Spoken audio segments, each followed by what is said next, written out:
Hey everyone, this is OP Analysis. I'm back with a new video. It's only been 6 months since my last upload. You know, life happens. But anyways, today's video is about how strong the Pirate King's crew is. And to kind of show that, I'm going to be comparing his, Roger's crew against basically the Yonko, the Admirals, and where I think the Straw Hats will be at the end of the series. So, let's just get into this real quick. I'm using, a tier list to do so. We have the Pirate King tier, the Yonko tier, High First Commander, and so on. High First Commanders, anyone in that tier, I'm basically saying, hey, a 1v1 between them could go either way. I have no clue. I'm not putting it in any specific order. And that generally goes for all of the commander tiers. Now, the Yonko one, I don't think I'm going to put them in any specific order, but I don't think it's as even as with the other tiers right there. And then the Pirate King one, that's actually going to be a bit more even, I think, by comparison. But still less even than the other tiers. But anyways, let's just, get right into it. Obviously, we have to start off with the benchmark, the Pirate King's crew, in which Roger is obviously right here. Prime Rayleigh. Now, this one, I don't know if I personally think he's on Yonko level, but I definitely think he's above any First Commander, period. But he's also definitely below Pirate King level. And the in-between there is the Yonko level, plus just, the whole lure of the story, kind of implies that he's on the same level as the Yonko. It makes more sense if he's really more supposed to be seen as, Rogers Zoro, someone who can really be a rival to him. So I think it's pretty fair to actually put him on the Yonko level. Maybe he could beat one of the Yonko 1v1. Old Man Rayleigh, he is still in pretty good shape right there. He's high First Commander, and I'll get into the reasoning for that as we go along. You kind of see a pattern unfold in this kind of rank right here. Scopper is going in First Commander. I actually, personally, I want to put Scopper right here. Mainly because he's Sanji's equivalent, and I think Sanji's going to end up here. I'm going to explain that later as well. But, I don't think I have much evidence outside of the whole Sanji parallel to really, and the only parallel there is that they're the third strongest. But outside of that, I don't really have enough evidence to really say he is, top tier First Commander. So right now, he's just in First Commander. And Odin is high Second Commander. Now, some people might see that as a bit weird. I don't know.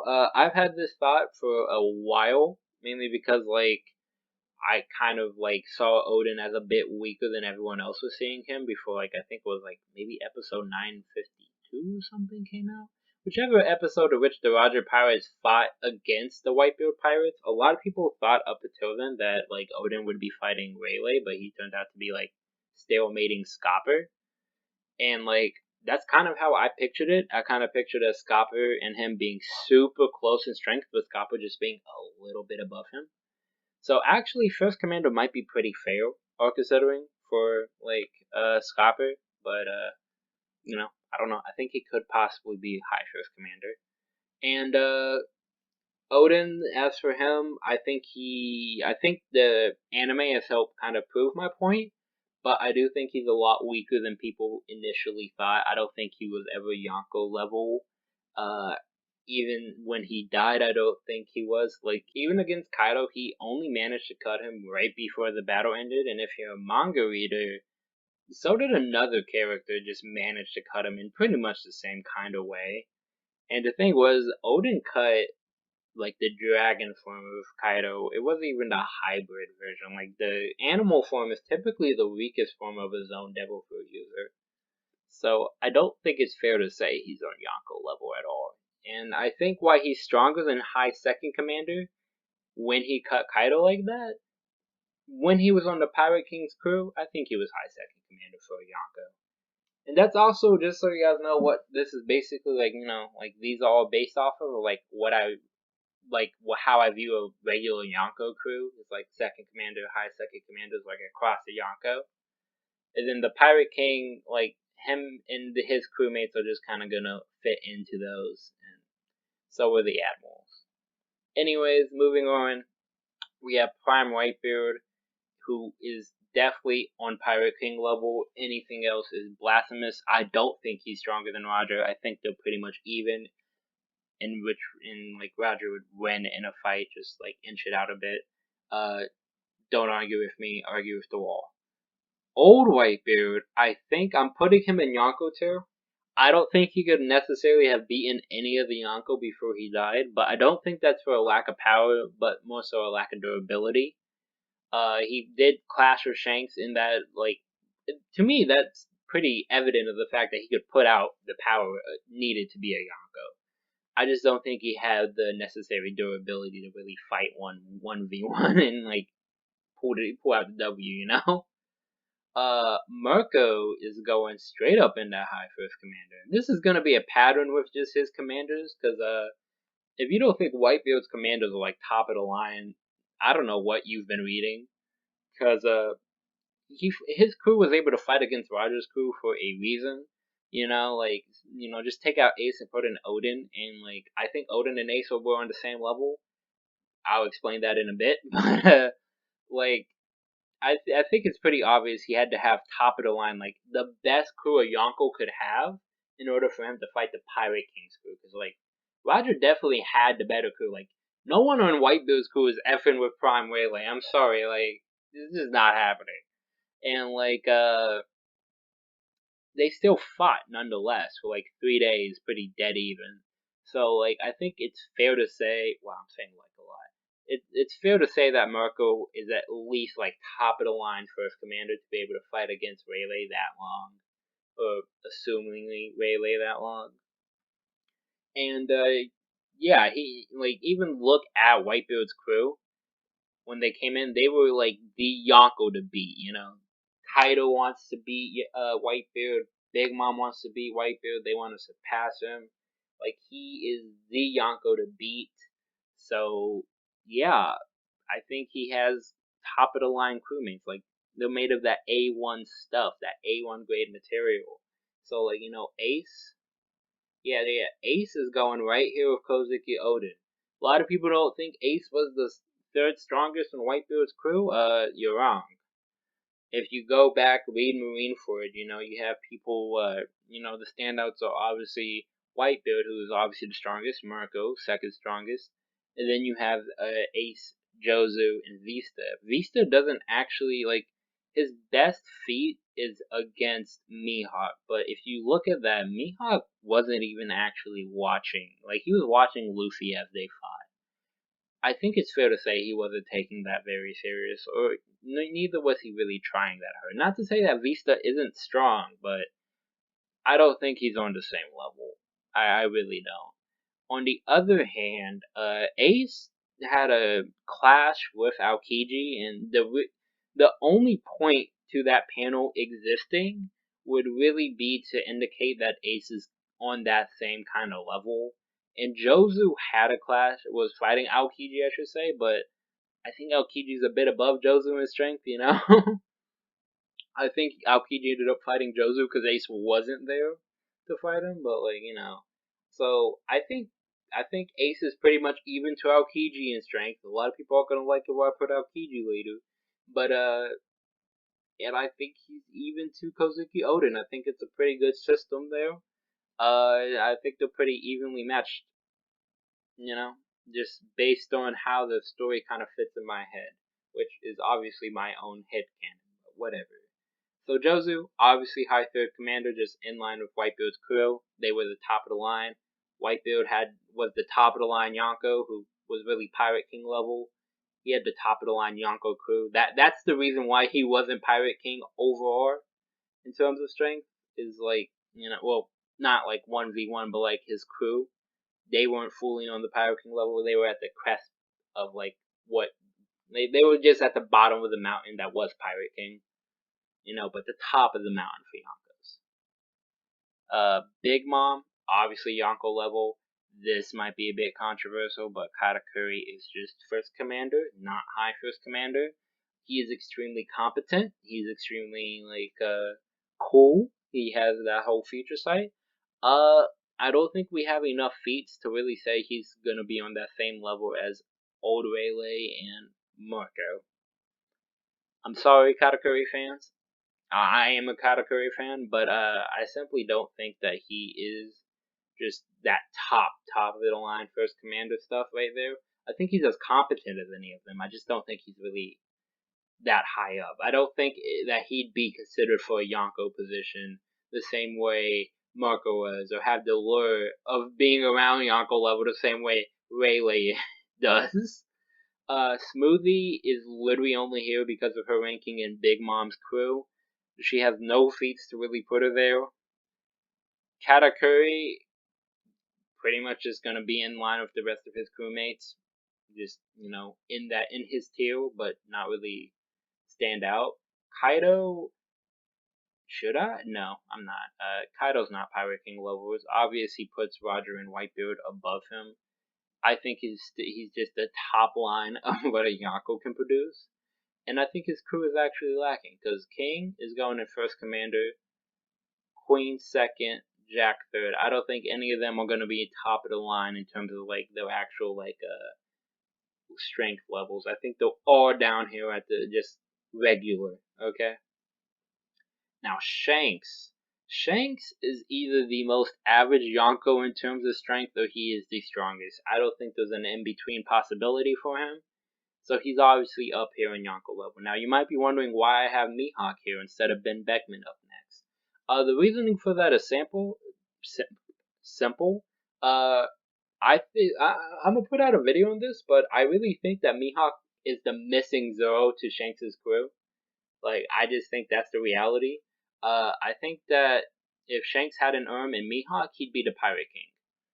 With that being said, Mihawk is also going in Yonko level. He is the one he's the one Zoro must beat in order to achieve his dream. He is a rival to Shanks. I have Prime Rayleigh in there, like on that level. Zoro has to be on that level too. Yeah, Mihawk is going up there.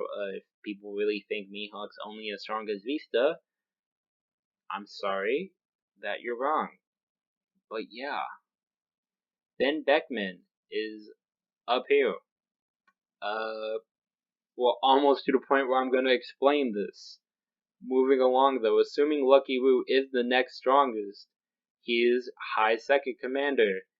Shanks' crew is going to be like Whitebeard's crew. I think it's kind of portrayed this way because his crew has the highest average bounty. I don't think that's just because they have the smallest numbers or anything.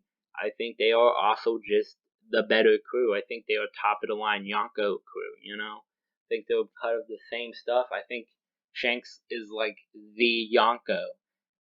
Like I said, maybe not the strongest. He's either the most average or the strongest. I think his crew is the best Yonko crew, though. And then, assuming Yasop is after Lucky Roo, which I don't think I personally believe, but hey, he was mentioned. He'd be top of the line, third commander stuff. You already know what it is. Now, Blackbeard. Blackbeard's a tough one, because I could easily put him in Pirate King level. Like, based on what I think the end of the series would be, maybe he could be in Pirate King level. But for right now, based off his feats and how I kind of see where it's going, I'm going to keep him at Yonko level. He could go uphill potentially, though, or just be top of the line Yonko, if there is such a thing. Shiryu, I think, is high first commander. Maybe if Blackbeard really is on that Pirate King level, I'd put Shiryu all the way at Yonko level, but yeah, right now there's just nothing to really support that, and I think High First Commander would actually fit in the story the way I see it a bit better. I see them like beating Blackbeard, then they beat the Marines, and so essentially you're gonna see when I get to the Admirals, but Zoro would beat this, then beat this. But assuming Burgess is the next up, he'd be also top tier second commander, and I have no clue who the third commander would be, like the third commander equivalent, so just not gonna worry about that. And now we get on to what might be the most divisive part of this list, the Admiral part. Kind of is going up here. Oh, right there, yep. And you might be thinking, wow, OP analysis, that is a terrible take. He got completely destroyed by Whitebeard, but I would tell you to go read or watch Marineford again. No, he did not. Like, yeah, Whitebeard definitely beat him up quite a bit. He ate all of that though. Whitebeard did not eat all of Akainu's bunches. Those things killed him, man. And like Whitebeard was obviously, less durable than average, but I still, even with that in mind, I still think Akainu was handling that situation pretty well. He was holding back. That's hinted out throughout Marineford pretty obviously that Akainu could, if he were to go full out, would destroy Marineford. So he was holding back, and he still managed to like basically beat a one to beat Whitebeard. Even though Blackbeard technically is the one who killed him, Akainu was the one who kind of like beat him 1v1, even if Whitebeard got the last laugh there of their duel. Even so, like, you gotta remember, Akainu came back after that, kept fighting perfectly fine, as if nothing had happened. So, yeah, I really think that Akainu is easily Yonko level and very possibly Pyro King level. That's where I see him in the series. And you can look at their clashes a bit more in Marineford. It kind of supports that theory if you assume Whitebeard is able to still output the same amount of power as a Yonko. Because, like I said, Akainu was holding back, but he was evening Whitebeard in terms of blows. And then Fujitora, this one might be a bit divisive as well. Fujitora is up here though. And my reasoning for this is best explained after I'm finished with the others. Kizaru right here, Aokiji here, Green Bull right here. Oh, there it is. Right here. And now let's just go through and kind of explain this. If you haven't seen my How Strong Are the Admirals video, or the inconsistent portrayal of like Aokiji's combat, or whatever, Aokiji's inconsistent combat portrayal is what I mean. Go watch those videos. They kind of like explain in more detail what I mean by this. But Aokiji, before you guys talk about the Aokiji versus Akainu stuff, Akainu gets a higher damage buff from his Devil Fruit than what Aokiji does. If you didn't know, lava is much more destructive than ice is. So like the Devil Fruits, when they cancel each other out, Akainu gets nerfed. Like, well, I guess Sakazuki now. Sakazuki gets nerfed far more than Aokiji did. Okay, and so like despite that, he still took the W. And so I don't think having him this high and him and like Aokiji this low really contradicts anything. And besides that, we have to remember that the Marines are technically a stronger force now after the 2-year time skip. That is what's been said in the story, at least. And if we're looking at it from the Admiral perspective, they've only added 2 Admirals, right? Now, I don't think I think Aokiji was the weakest Admiral, but I don't think they're gonna add anyone weaker than Aokiji. That would kind of go counter intuitive of what it means for them to be stronger now. But adding someone the same strength as Aokiji, as I think Green Bull is, who is also here partially because he doesn't have any feats, you would need someone else stronger than Aokiji to really kind of like be like, yeah, this is a stronger force than what it was 2 years ago. And I think Fujitora, if he's really were to be in between Kizaru and Akainu in strength and on this Yonko level, I really think that would kind of be like, yeah, they are stronger now. And Kizaru, as for him, well, Kizaru is. Oh wait, just real quick on Fujitora. Also, obvious setup. If the Admirals are the last fighter, like the last fights of the series, obviously Zoro's going to be fighting Fujitora. Like, come on, we know how it works, swordsman versus swordsman. And so I think Fujitora at least has to be on this level. Not necessarily because of his swordsman powers, but gravity. I think that kind of helps. And then as for Kizaru, he's kind of the reason for the majority of this. Shiryu is here based on how I see the story going, and like Blackbeard's kind of like a rivalry with Shanks. But as for the other people on this, they're all connected via Kizaru. As Kizaru was fighting against Rayleigh on Sahabodi, they were keeping each other at bay. I think it's pretty obvious that they were being portrayed as equals. Marineford, him versus Marco, they had like that little skirmish that was kind of doing the same thing, portraying them as equals. And even though he did shoot Marco, like, come on. Marco was caught off guard by a vice admiral who put on sea stone handcuffs, and then Kizaru shot Marco. Let's be serious now. That wasn't a fair fight. So, like, I think in a fair fight, they'd be pretty even. And then Ben Beckman, although Kizaru went shooting straight after it, Ben Beckman did get him to stop. I think it's pretty obvious Kizaru has been, like, put up against First Commander equivalents just throughout the story. That's a pretty consistent portrayal, so I think he belongs here.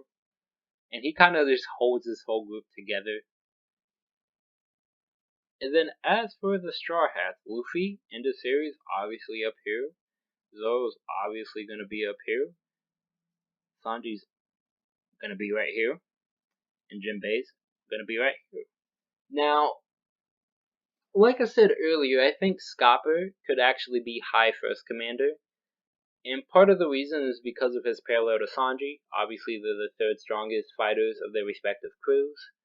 And I think Sanji versus Kizaru has the most setup outside of Luffy versus Akainu as far as Admiral fights go. And there's a few reasons for this. Sanji's focus on observation haki, which is coincidentally very useful against someone who moves at the speed of light. His ability to fly is very useful against someone who can also fly. Kizaru does seem to use more of a kick style of fighting as opposed to, like, punches or anything outside of his laser beams, which nonetheless more kicks than a usual fighter in One Piece uses. Sanji is obviously a kick-based fighter, but even without that weaker point, we also have, like, Kizaru's unclear form of justice, which I think contrasts pretty well with Sanji's very solidified morals. Like, if we were to consider both of their, like, morals to be their forms of justice, which is really what justice is in the series, they're the exact opposites in a sense, because Kizaru's is unclear and Sanji's is very, like, concrete and solid. Not abstract at all. And then as for Jinbei right here, well, Jinbei, I think, really fits his place. Okay, like, let me get on this. I do think Jinbei is gonna be the fourth strongest crew member. I don't know if Yamato will join. We'll find out. But when he was introduced and everything, obviously he was compared to Ace. They had that 3-day battle. I think it was 3 days in which they tied. And yes, that was before Ace was actually the second commander of Whitebeard's crew. And that was 2 years before the story was before Jinbei was even introduced. So obviously Ace probably got stronger in that time, and so Jinbei isn't quite on that level. I think that he is either on that level now, or he's going to eventually get to that level. And there's a few reasons for this. Maybe not a few, I'm not sure. Anyways, some people might say he's too old. That doesn't really seem true. The prime in One Piece is quite high, and as so long as you're in the prime, like you're in your physical prime, you should technically be able to get stronger until you reach your upper limit, just like your physical limit. And he's definitely well within his prime. He's only like maybe 45, 46, I believe.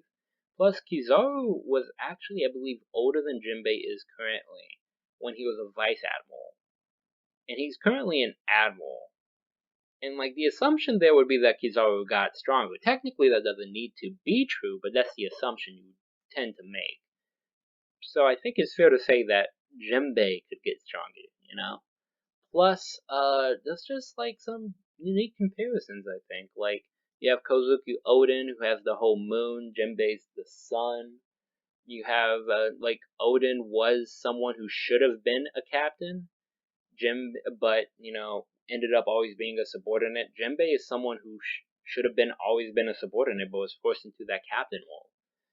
I think they have some interesting contrasts and, like, their dedication to their countries and stuff like that, and kind of opening their countries up. Even, like, I think there's a lot of just similarities between him and Oden, and so I think he'll be on this level at the end of the series if he's not already on that level.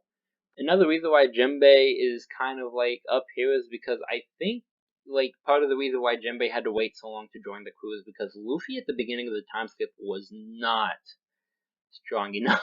He was not stronger than Jinbei, I think, on a one-on-one. I think when he was in Gear 4, Luffy was somewhere probably up here in terms of strength. But he wasn't always in Gear 4. His overall combat strength, his combat over time and more consistently was probably more so right here, somewhere around here. I think this is where he kind of maxed out, as shown by Whole Cake Island, in which he would have lost to Cracker, maybe Smoothie, we don't know, and he was losing to Katakuri for the majority of it. And I think there's a reason why, even though Jinbei was joining in Whole Cake, he didn't technically formally join and get the whole narration box until Wano. That's because Luffy still wasn't quite strong enough when like Jinbei was joining the crew in Whole Cake. It wasn't until after he fought Katakuri that I think he was really stronger than Jinbei, and thus Jinbei could join the crew. With that being said, yeah, this is my tier list comparing basically all of the top tiers in One Piece, minus Garp and Sengoku. And tell me what you think. Do you agree? Do you disagree? Let's have a little chat maybe. And like and subscribe if you like the video. Cool. See ya.